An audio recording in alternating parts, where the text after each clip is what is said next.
नमस्कार आप सभी को। उत्तर प्रदेश राज्य विशेष की करंट अफेयर्स के इस रिवीजन सेशन में स्वागत है आप सभी का। 20 प्रश्न आज इस सेशन में आपको देखने को मिलेंगे और प्रयास यही रहेगा कि अब आपकी परीक्षा तक लगातार ये सेशन मिले। कम से कम सप्ताह में 5 सेशन आपके हों और इस प्रकार से कम आप 100 से 150 प्रश्नों का अध्ययन आप साप्ताहिक स्तर पर कर सकें। और आपकी परीक्षा जब नजदीक आएगी तो हमने ये शेड्यूल्ड किया है, ये हमने सोच कर रखा है कि कम से कम 1000 प्रश्नों का या 500 प्रश्नों के 2 सेशन आपको देखने को मिलेंगे। उसको आप टेस्ट के तौर पे भी देख सकते हो, लाइव सेशन वो आपका रहेगा। लेकिन तब तक अभी हमें चीज़ों को क्रमवार ढंग से अध्ययन करना है, तो इसलिए ज़रूरी है कि ये सेशन अब रेगुलर रखा जाए और उसी तर्ज पर आज का आपका यह सेशन है। प्रत्येक सेशन के बाद आप जानते होंगे इन प्रश्नों के अतिरिक्त पहली बात तो प्रश्नों की पीडीएफ की मांग आपको करनी चाहिए। ठीक है, पीडीएफ लगातार प्रत्येक सेशन की दी जाती है। प्रश्नों की पीडीएफ के साथ साथ आपको कुछ प्रीलिम्स के जो फैक्ट मैं आपको देता हूँ, कुछ वन लाइनर फैक्ट जो आपको देता हूँ, करंट अफेयर्स ही होते हैं वो, उस पीडीएफ की भी मांग कर लिया करिए। वह पीडीएफ भी आपको मिलनी चाहिए क्योंकि वहां पे 25 से 30 अधिकतम 40-50 फैक्ट वहां पर आपको देखने को मिलते हैं और उससे आपका रिवीजन भी बेहतर हो जाएगा। तो उस पीडीएफ की भी आपको मांग करनी है।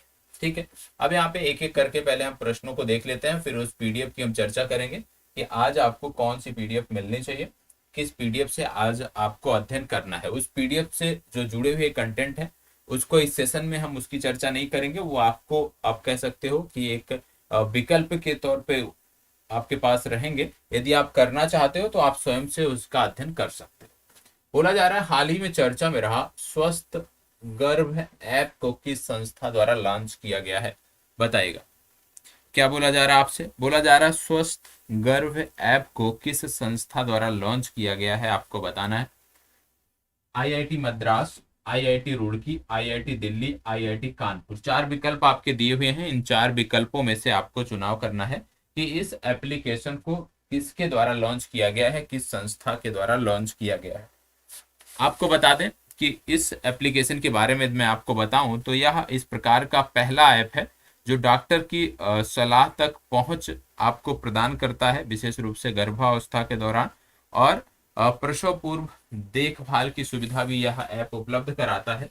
और इस ऐप को बनाया है आईआईटी रुड़की ने, और आईआईटी रुड़की ने इसमें सहारा किसका लिया? इसमें सहारा लिया है इसने एम्स दिल्ली का। तो याद रखिएगा, एम्स दिल्ली और आईआईटी रुड़की ने मिलकर इस मोबाइल ऐप को डेवलप किया है। ठीक है, तकनीकी आईआईटी रुड़की ने दिया, बाकी अन्य सहायता एम्स दिल्ली ने प्रदान किया। तो आपको सिर्फ इतना याद रखना है कि आईआईटी रुड़की ने इसको डेवलप किया है। यदि आईआईटी रुड़की के साथ साथ एम्स भी दिया है तो एम्स को भी आप टिक करोगे। दोनों संस्थाओं ने संयुक्त रूप से इसको डेवलप किया है। ठीक है, चलिए बढ़ते हैं आगे और देखते हैं प्रश्न संख्या 2। प्रश्न संख्या 2 क्या बोला जा रहा है? प्रश्न संख्या 2 में बोला जा रहा है हाल ही में चर्चा में रहा प्रहरी मोबाइल ऐप का संबंध किस केंद्रीय पुलिस बल से है। प्रहरी ये जो मोबाइल ऐप है इसका संबंध किस केंद्रीय पुलिस बल से है, ये आपसे पूछा जा रहा है। 4 पुलिस बलों के नाम यहाँ पे दिए हुए हैं, जैसे बीएसएफ आप देख रहे होंगे, बीएसएफ के साथ साथ एसएसबी यहाँ पे दिया हुआ है, एसएसबी के बाद सीआईएफएस दिया है, और यदि हम बात करें तो आईटीबीपी भी यहाँ पे दिया हुआ है। ठीक है, चलिए बताइए सीआईएसएफ, बीएसएफ, एसएसबी या आईटीबीपी में से किसके द्वारा इस ऐप को डेवलप किया गया है, यह किससे जुड़ा है ये आपको बताना, किससे जुड़ा है ये आपको बताना है, बताइएगा। देखो यहाँ पे 4 विकल्पों में यदि हम बात करें तो इसका जुड़ाव है एसएसबी से। ठीक है, एसएसबी की यदि हम बात करें तो प्रमुखता से आप जानते हैं जो हमारा नेपाल का बॉर्डर है, नेपाल बॉर्डर की रक्षा जो है वो एसएसबी करती है। और एसएसबी की वर्तमान समय में डीजी यदि हम बात की जाए कौन सी हैं तो याद रखिएगा रश्मि शुक्ला इसकी डीजी हैं। ठीक है, एसएसबी की प्रमुख कौन है? रश्मि शुक्ला, इनका नाम आपको याद रखने की जरूरत है, ये पूछा जा सकता है। अब यहाँ पे यदि आप थोड़ा सा भी जागरूक हैं तो आप जाके देख सकते हैं कि नेपाल के साथ भारत की कितने किलोमीटर की सीमा लगती है, भारत की कितने किलोमीटर की सीमा लगती है। और जब आप ये देखने जाते हैं कि नेपाल के साथ भारत की कितनी लगती है तो आपको यह भी देख लेना चाहिए कि भारत की सीमा म्यांमार के साथ भी लगती है, वहां पे कितने किलोमीटर है। भारत की सीमा पाकिस्तान के साथ लगती है, वहां पे कितने किलोमीटर सीमा हमारी है। बांग्लादेश के साथ भी हम सीमा साझा करते हैं, बांग्लादेश के साथ साथ आप जानते हैं भूटान के साथ भी हम सीमा साझा करते हैं। हम भूटान के साथ साथ चीन के साथ भी यदि हम देखें, अक्साई चीन की यदि हम बात करें तो वहां पर भी हम देखने को पाते हैं, तो उसकी चर्चा ना करिए चीन की, लेकिन आप भारत, म्यांमार, पाकिस्तान, बांग्लादेश और भूटान की तो चर्चा आपको करनी चाहिए कि यहाँ पर हम कितनी सीमा साझा करते हैं। ठीक है, और चीन की जब बात आप करते हो तो चीन भी जरूरी है, चीन को भी आप देख सकते हो क्योंकि पूर्वोत्तर में भी आपको ये चीजें देखने को मिलती हैं। तो ये आपकी जिम्मेदारी बनती है कि आप इसको किस तरीके से लेते हैं, और यदि आप जागरूक हैं तो आपको यह भी देखना चाहिए कि इनमें से कौन कौन से जिले हैं, जैसे राज्य हैं, जिले पे मत जाइए, राज्यों पे चले जाइए कि कौन कौन से ऐसे राज्य हैं जो इन देशों से सीमा साझा करते हैं, उन राज्यों के बारे में भी आपको जानकारी होनी चाहिए। ठीक है, तो इसको एक बार जाके कर सकते हो। जैसे आपकी परीक्षाओं में कई बार पूछा गया है, तटीय सीमा के बारे में पूछा गया है कि किस राज्य की तटीय सीमा सबसे लंबी है। तो इस तरह से चीजों को लिंक करके करेंगे तो चीजें आपकी बेहतर रहेंगी, क्योंकि यहाँ पे हम बहुत डिटेल में नहीं करा सकते। डिटेल क्लास देखनी है तो रात्रि 11 बजे आजाद बीपीएससी एकेडमी पर आपका सेशन होता है, प्रत्येक दिन होता है, सोमवार से शुक्रवार में। आप जाके वहां पे देख सकते हैं, वहां पे प्रत्येक प्रश्न के बारे में बहुत डिटेल्ड जानकारी आपको दी जाती है। यहाँ पे एक बात करें, प्रश्न संख्या 3 क्या बोला जा रहा है, अंतरराष्ट्रीय गीता महोत्सव का आयोजन कहाँ किया गया था। अंतरराष्ट्रीय गीता महोत्सव की बात हो रही है। 23 नवंबर से लेकर के 10 सितंबर 2022 तक इसका आयोजन किया गया, और इसका आयोजन लगातार यदि हम बात करें उसी स्थान पे होता है। वो स्थान है कुरुक्षेत्र, और कुरुक्षेत्र जो स्थान है ये पड़ता कहाँ पे है, तो कुरुक्षेत्र स्थान पड़ता है हरियाणा। कहाँ पे पड़ता है, हरियाणा में पड़ता है। और हरियाणा में एक जगह है मानेसर, मानेसर आप जानते होंगे, मानेसर गुरुग्राम। यदि आपको पता है गुरुग्राम से संबंधित कुछ जानकारी जो पिछले सेशन में हमने बताया था, ठीक है, कि बहुत सारे ऐसे हमारे आप कह सकते विनिर्माण क्लस्टर हैं, जुड़े हुए हैं, जो वहां पे लगातार अपना सेटअप बना रहे हैं। ऐसी कौन सी वैश्विक कंपनी है, या ऐसी कौन सी भारत की कंपनी है जो हाल ही में गुरुग्राम में गई है अपना सेटअप बनाने के लिए, तो उसके बारे में भी आपको जाके देखना चाहिए। तो इसका सही उत्तर हो गया हरियाणा डी विकल्प। ठीक है, और हरियाणा में आप जानते हैं एक मिलिट्री स्टेशन है चंडी देवी, और वहां पे बहुत सारे हमारे सैन्य अभ्यास भी होते हैं, द्विपक्षीय जो सैन्य अभ्यास होते हैं विशेष रूप से हमारे थल सेना के, वो वहां पे आपको देखने को मिलते हैं, इसलिए उसकी भी जानकारी होनी चाहिए। प्रश्न संख्या 4, दिसंबर 2022 में स्वच्छ वायु सर्वेक्षण 2022 की ओवरऑल रैंकिंग में 10 लाख से अधिक, इसको जरूर ध्यान से देखना है, 10 लाख से अधिक आबादी वाले शहरों में किस शहर को शीर्ष स्थान प्राप्त हुआ। इसमें यदि हम बात करें तो कई सारी श्रेणियां होती हैं। एक जैसे आपने देख लिया 10 से अधिक, ठीक है, एक दूसरी श्रेणी आपकी होती है जो होती है 10 से कम, ठीक है, 10 लाख से कम, और एक तीसरी श्रेणी भी देखने को मिलती है जो है 3 लाख से कम। और इन तीनों श्रेणियों में आपको याद रखने की जरूरत है। पहली बात आती है 10 लाख से अधिक। 10 लाख से अधिक यदि हम बात करें कि कौन सा शहर शीर्ष स्थान पे है इस रिपोर्ट में, तो आपको पता होना चाहिए 10 लाख से अधिक शहरों में यदि हम बात करें आबादी वाले शहरों में, तो इसमें लखनऊ शीर्ष पे है।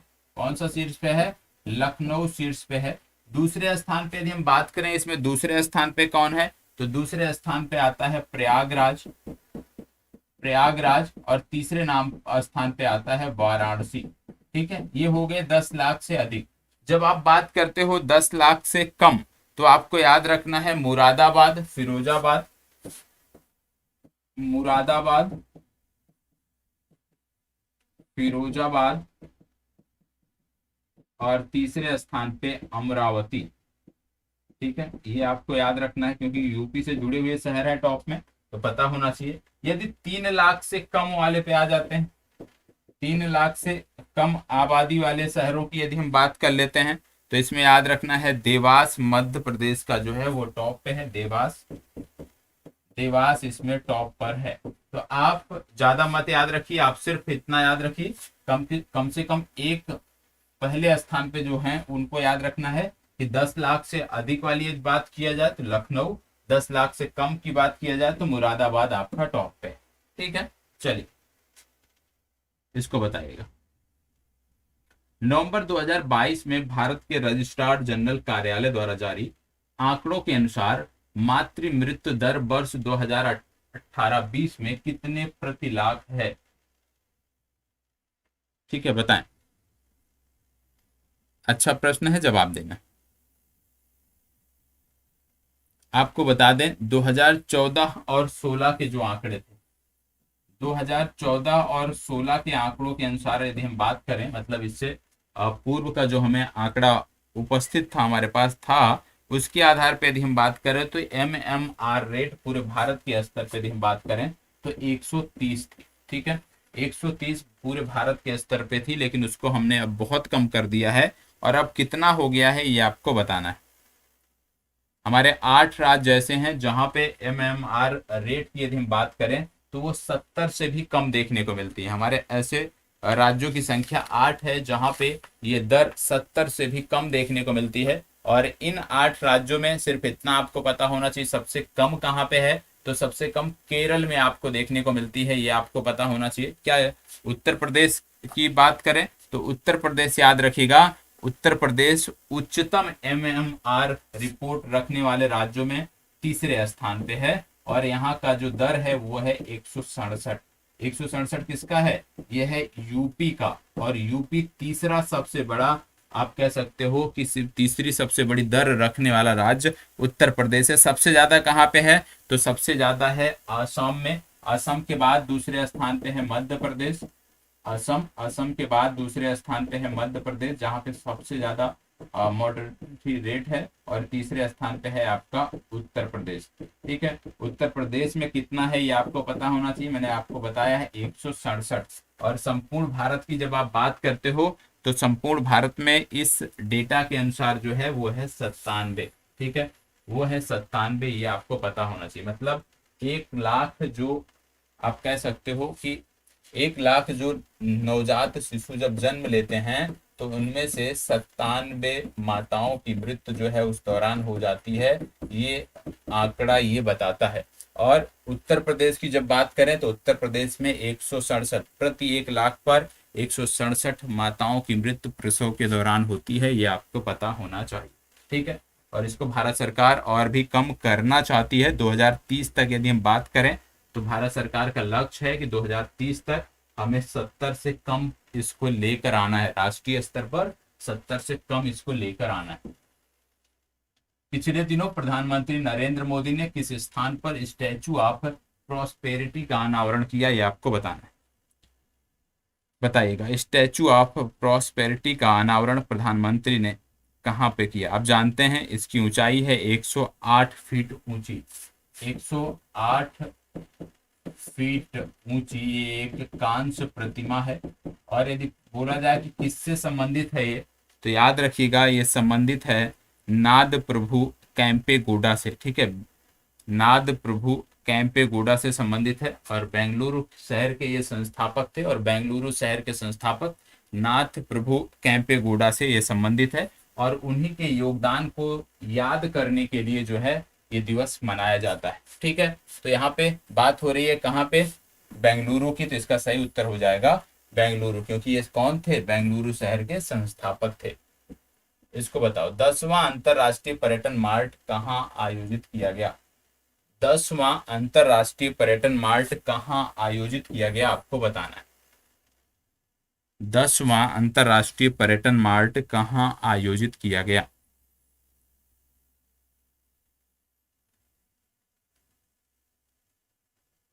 चलिए बताइएगा।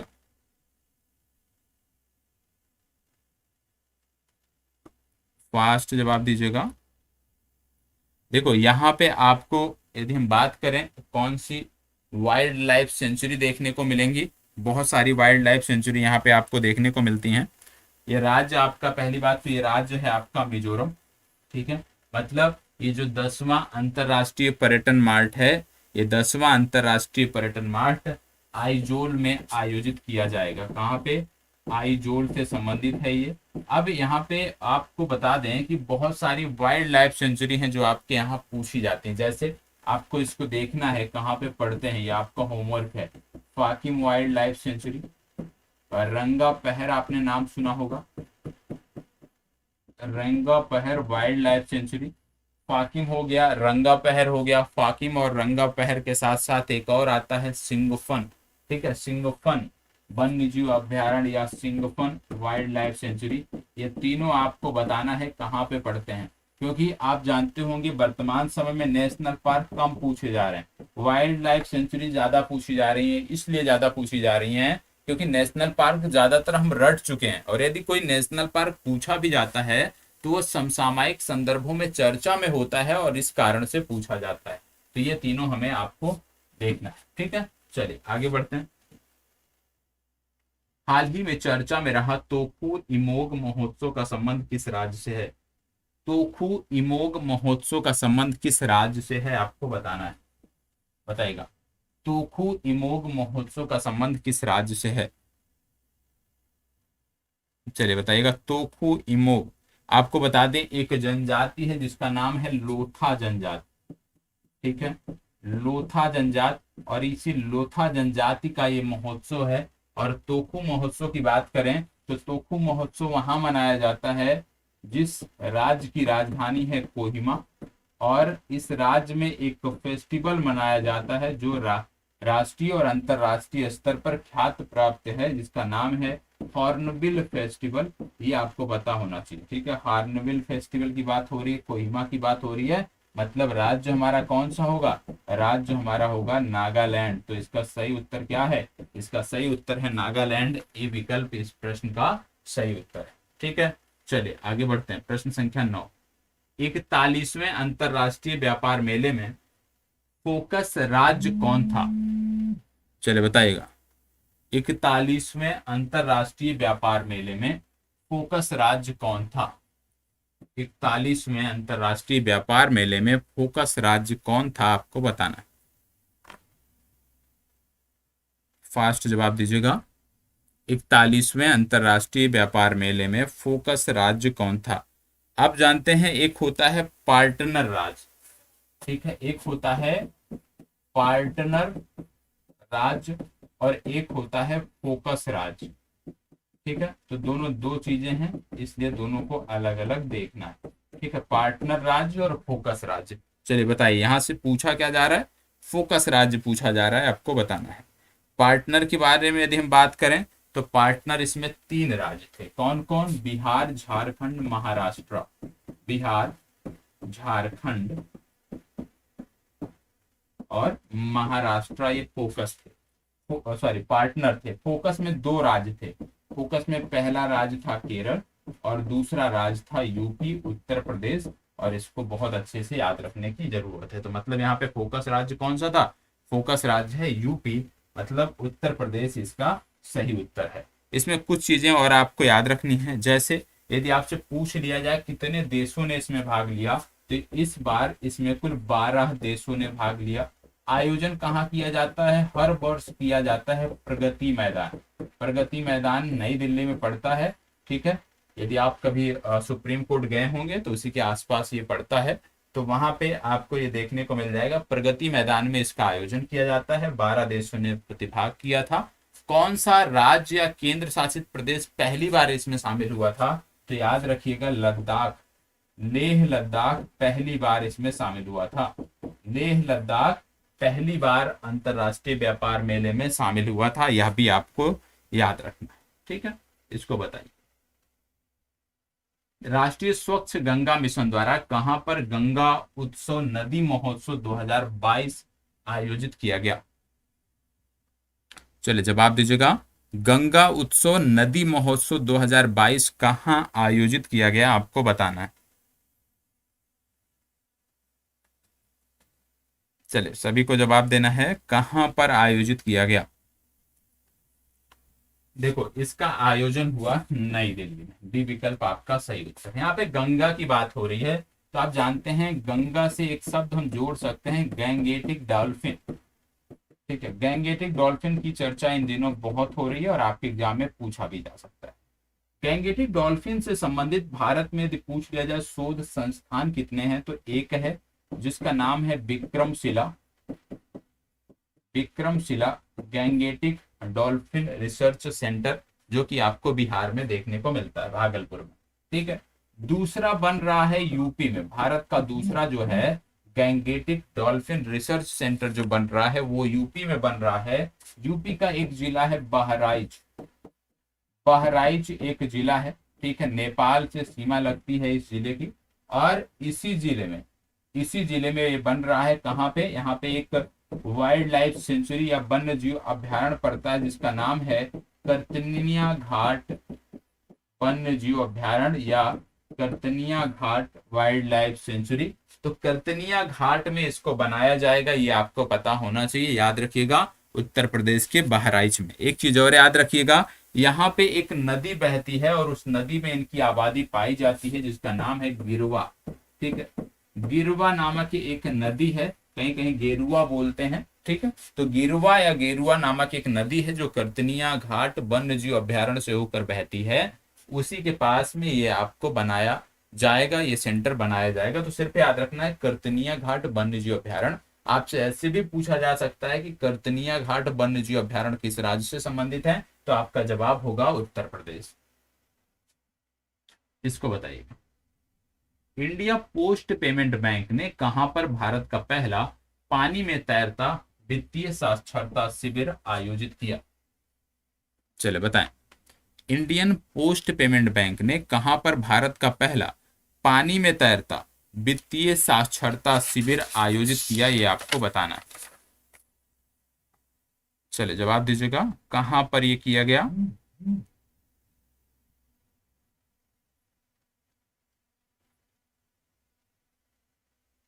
देखो, इसका सही उत्तर है जम्मू कश्मीर। जम्मू कश्मीर के कहां पे? जम्मू कश्मीर के श्रीनगर में आपको झील देखने को मिलती है। कौन सी झील? डल झील देखने को मिलती है। तो जम्मू कश्मीर के श्रीनगर में आयोजन किया गया। आपसे कुछ मैदानों के बारे में पूछा जाता है घास के, जैसे गुलमर्ग, सोनमर्ग। तो याद रखिएगा, गुलमर्ग और सोनमर्ग नामक ये जो घास के मैदान हैं, ये जम्मू कश्मीर में आपको देखने को मिलता है। इसको बताए, हाल ही में चर्चा में रहा मानगढ़ धाम का संबंध किस राज्य से है? मानगढ़ धाम का संबंध किस राज्य से है, आपको बताना है। 4 राज्य यहाँ दिए हुए हैं, गुजरात, तेलंगाना, तमिलनाडु, राजस्थान। मानगढ़ धाम बहुत ही चर्चित है और पूछा भी जा सकता है। आप जानते हैं राजस्थान का एक जिला है बांसवाड़ा, ठीक है। ये बांसवाड़ा जिले में पड़ता है। कहाँ पे? राजस्थान में पड़ता है, बांसवाड़ा जिले में, मानगढ़ पहाड़ी। और ये चर्चा में क्यों रहा था? क्योंकि यहाँ पे 1500 भील आदिवासियों की जाने गई थी। कितना? 1500 भील आदिवासियों की जाने गई थी। और इसको जलियांवाले बाग हत्याकांड से जो है, आप कह सकते हो, समानता इसकी देखी जाती है कि जिस तरह से जलियांवाले बाग में नरसंहार हुआ था, उसी प्रकार से नरसंहार बांसवाड़ा के मानगढ़ पहाड़ी पर हुआ था। यह भी आपको पता होना चाहिए, ठीक है। तो सिर्फ इतना याद रखना है कि मानगढ़ धाम जो है ये राजस्थान से जुड़ा है, राजस्थान से संबंधित है। और किस जनजाति से या किस ट्राइब्स से जुड़ा है, तो भील जनजाति का नाम यहाँ पर आपको याद रखने की आवश्यकता है। इसको बताइए, किस राज्य में राष्ट्रीय एकता नवाचार विस्तार व्यापार मेला 2022 का आयोजन किया गया? राष्ट्रीय एकता नवाचार विस्तार व्यापार मेला 2022 का आयोजन कहां किया गया, आपको बता। चलिए बताइएगा। इसका स्थान का नाम है चोमू खेडिमा। चोमू खेडिमा। और चोमू खेडिमा नामक जो स्थान है, ये आपको नागालैंड में देखने को मिलता है।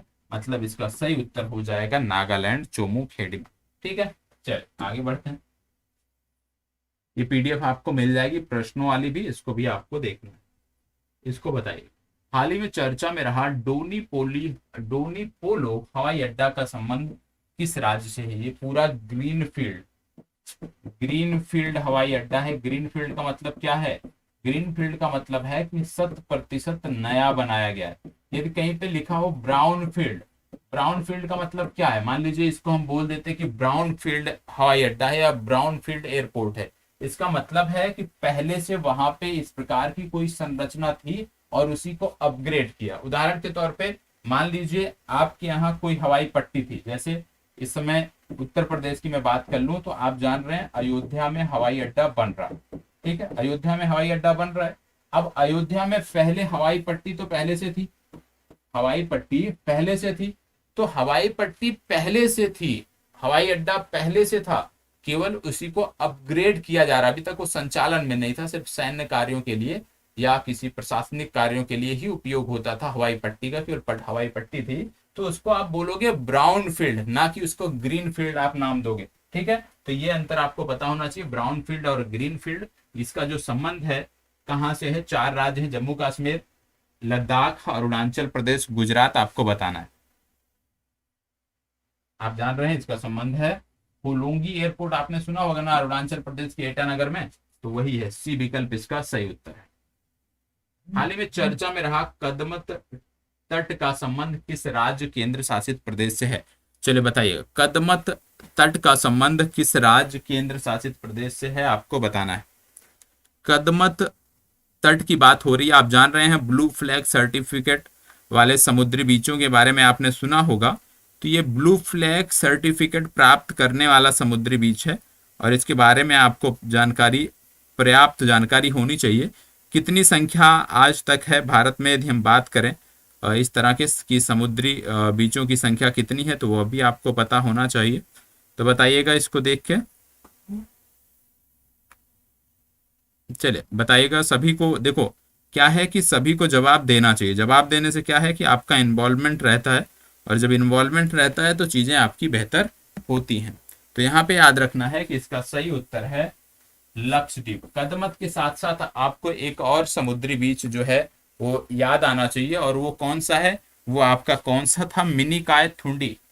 आपने नाम सुना होगा मिनिकॉय, मिनिकॉय तो द्वीप है ही, जानते हैं आप।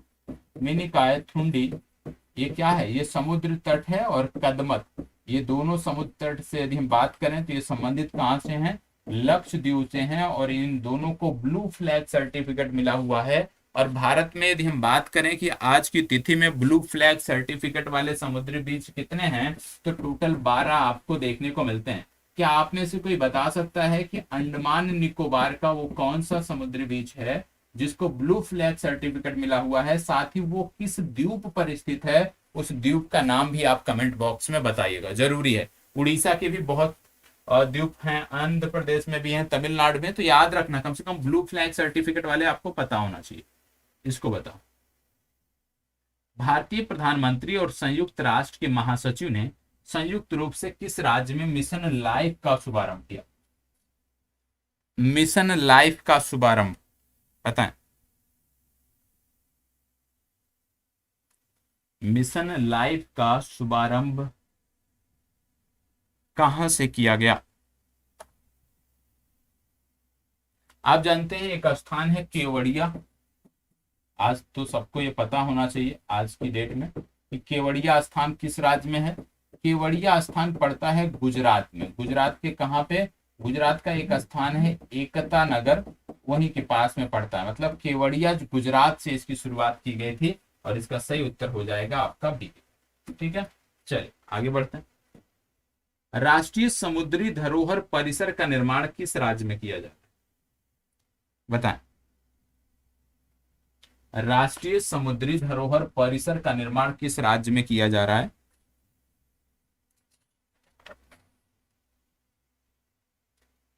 आप जानते हैं सागरमाला प्रोजेक्ट के तहत इसका निर्माण किया जा रहा है।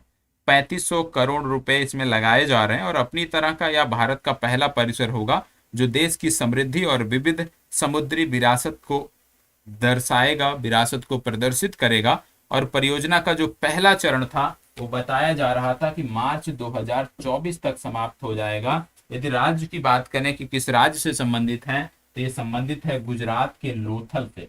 लोथल बंदरगाह पढ़ा होगा ना, लोथल भोगवा, तो लोथल से ही संबंधित है गुजरात के। ठीक है, आगे बढ़ते हैं।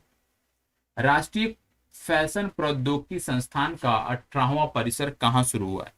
राष्ट्रीय फैशन प्रौद्योगिकी संस्थान का 18वां परिसर कहां शुरू हुआ है, आपको बताना है। ये 4 विकल्प आपके सामने है, चलिए बताइएगा कहां पर शुरू हुआ है।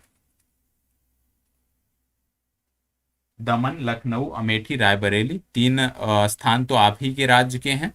दमन अलग है, तो याद रखिएगा इसका सही उत्तर है ए विकल्प, दमन। इसको बताइएगा। होमी भाभा कैंसर अस्पताल एवं अनुसंधान संस्थान किस शहर में बनाया गया है? अच्छा प्रश्न, बताएं। होमी भाभा कैंसर अस्पताल एवं अनुसंधान संस्थान किस शहर में बनाया गया है? लखनऊ, वाराणसी, गोरखपुर, मोहाली। तीन शहर आपके राज्य के हैं, एक शहर पंजाब का है। तो आपको बताना है कि कौन सा सही उत्तर है। आपको बता दें, साहिबजादा अजीत सिंह नगर में इसको बनाया गया है। और ये पड़ता कहाँ पे है? ये मोहाली में पड़ता है।